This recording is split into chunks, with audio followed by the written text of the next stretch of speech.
Domenica 16 giugno, Santi Quirico e Giulitta martiri.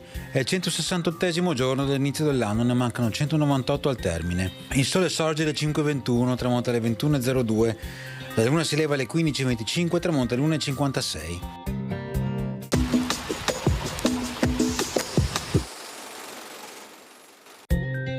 A Venezia, nella chiesa dei Santi Giovanni e Paolo, vengono solennemente tumulate le salme dei fratelli Attilio ed Emilio Bandiera e di Domenico Moro, martiri del Risorgimento.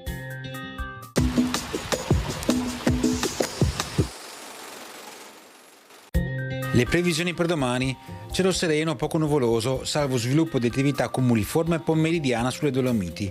Precipitazioni in prevalenza assenti. Solo sulle Dolomiti nelle ore pomeridiane probabilità medio-bassa di locali precipitazioni anche a carattere di rovescio o temporale. Temperature prevalentemente in aumento, più accentuato nei valori massimi.